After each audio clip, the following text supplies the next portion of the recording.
The Lyceum is located right in the center of Old Town Alexandria. It was built as a cultural center, a building to be shared by a group called the Alexandria Lyceum, as well as the Alexandria Library, which goes back to the tail end of the 18th century. This building opened in December of 1839 as the joint home of the Alexandria Lyceum, the group, and the Alexandria Library.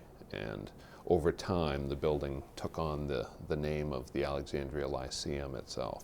What we have in here now is an exhibit called Occupied City, Alexandria during the Civil War, which allows us to tell the story in some depth of what it was like for local residents to live under martial law for essentially the entire extent of the Civil War. Like a lot of our exhibits, it blends photographs and different types of images with artifacts either from our own collection, other museums in the city, and other museums throughout the region, including the Museum of Civil War Medicine up in Frederick, Maryland, and some of the holdings of the United Daughters of the Confederacy Museum, which is actually just up the street from us, just a couple blocks away.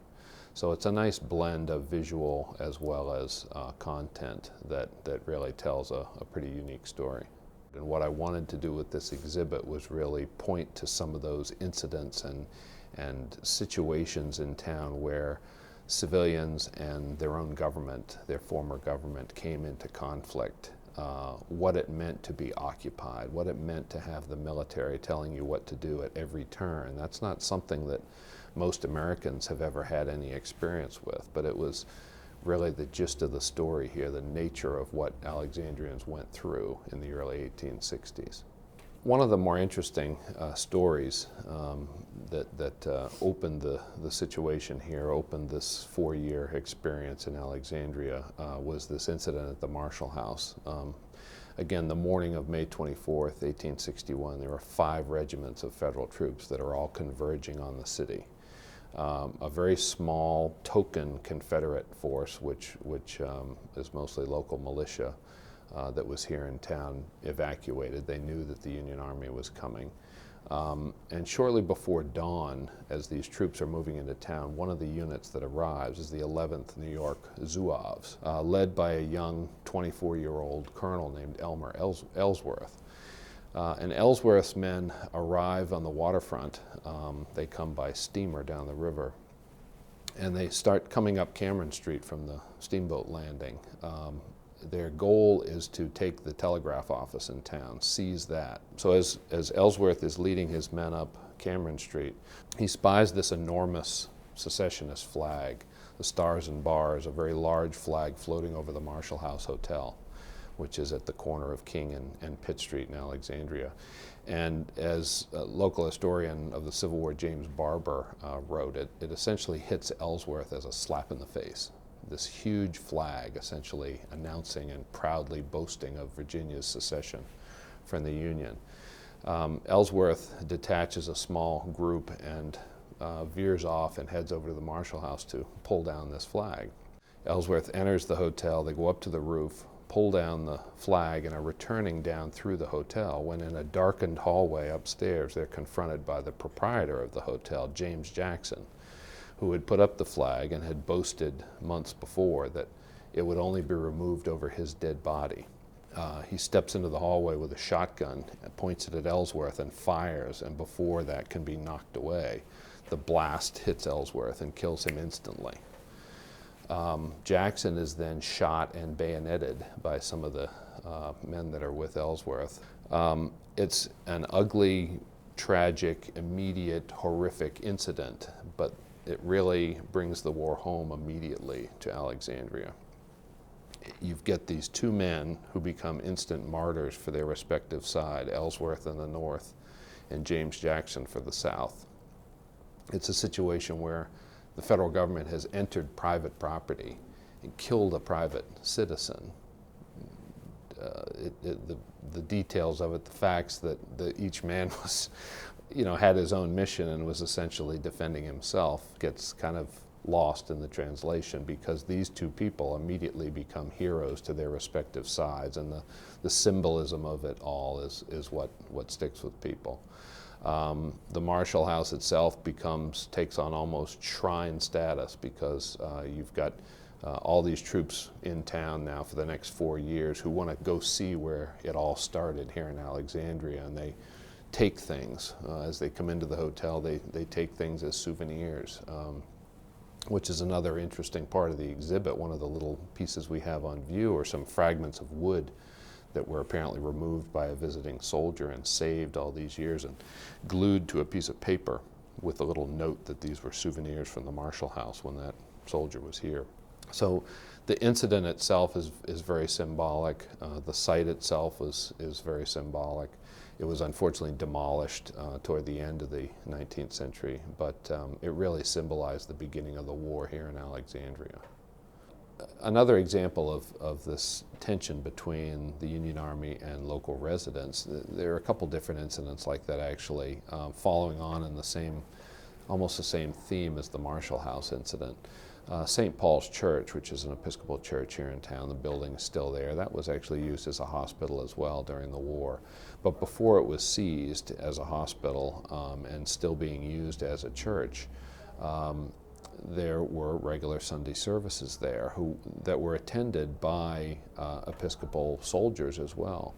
And early on in the war, this would be, I believe, 1862, there are some soldiers sitting in the congregation during the service. After a decree, a proclamation had been passed and sent around that everyone was to give a prayer for the President of the United States during a church service.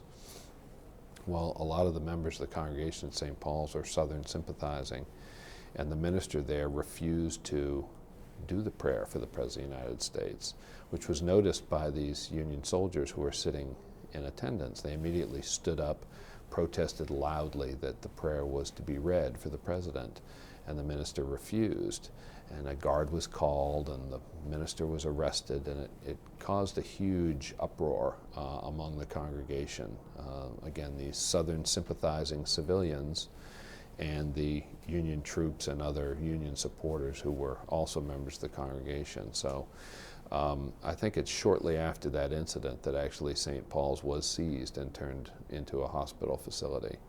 Another major impact on the city were the number of hospitals. Alexandria becomes a hospital center during the war, particularly following the battles at Manassas in 1861 and 62. I think one of the more striking things about the hospital side of things here in town is the sheer number of hospitals that were in town. I had known about the Lyceum's use as a hospital and role in that part of the story before I got into this exhibit, but when we started picking at it and looking around for other hospital locations, we got to the point where we wanted one document or one map that we could try and plot all these things to give people an idea of the extent to which the town was turned into a hospital center. And there were a couple of dozen of them. And when you plot it all on a map, it looks like almost every street and nearly every block had some building that was used as a hospital. And so I think as a resident, if you're here, living here during the Civil War, you couldn't turn a street corner or walk down any part of town without seeing some sort of either a guy on crutches or an ambulance or wounded being carried in and out. It just would have had a major impact and would have been one of the more common sights here in town. Some of the neat things that we were able to find at other museums and borrow for this particular exhibit came to us from the Museum of Civil War Medicine in Frederick, Maryland. They actually had a folding iron bed, which was the type of temporary bed which was used in a lot of the hospitals here in town. In fact, there's a photograph that we have that comes from the National Archives, which shows one of the wards. You're looking down through the hospital ward in the photograph, and there are just rows and rows of these iron beds. And the bed that we got from Civil War Medicine is essentially identical to those beds. And so we have a large photograph that shows the ward with the bed right in front of it in line with all the others. And it's an interesting effect. A pair of crutches is a touching object, crutches that would have been used by a wounded soldier during the war. A medical kit, a surgeon's kit that shows some of the tools that just make people shudder when they think about being treated with things like that. Bone saws and different little picks and instruments for moving veins and muscles out of the way when you have to repair gunshot wounds, and syringes and medicine bottles, the things that would have been throughout Alexandria and all of these hospitals. After the war, when these residents return, people who had left, there are actually quotes from the time period where people comment on the changes in the community and what a different city they were returning to. One woman actually commented that she kind of missed seeing the hillsides around town filled with tents and the young men marching and drilling and what have you. She was glad the war was over, certainly, but that was one aspect of it that was so different for her. Over the course of 4 years, people had just gotten used to this constant sound of the rail yard and trains coming and going, the train whistles, the boat whistles on the river, the constant noise of wagons carrying supplies around town. Again, the look of all the wounded, troops marching through town, soldiers standing guard outside different buildings or on street corners. It was so different. The economy of Alexandria had been essentially destroyed by the war and by the occupation, and so for people to return to town and find businesses long closed and a totally different feel to the community once the military left, that was very striking for a lot of local people. It took Alexandria quite a while to recover from that. The South is decimated by the war. The economy is shattered. The old slave-based labor force is gone, of course. So it takes the South a long time to recover. And Alexandria, despite essentially being protected from the war by the Union Army being here, Alexandria is no exception. They have to rebuild as well because of the effects of the occupation. Some of the main points that I wanted to get across to the visitor and hope that people would take away from themselves and take away with them when they left this exhibit was a feeling that Alexandria really had a unique role during the war, that the Civil War story here was significantly different than most other places. Occupied, again, from day one to the last day of the war, but without battles, other than the Marshall House incident, without any real armed conflict to mark the war here in town. It was a different experience. It was one of trying to live together during this time period, surviving the war together and then moving on from it.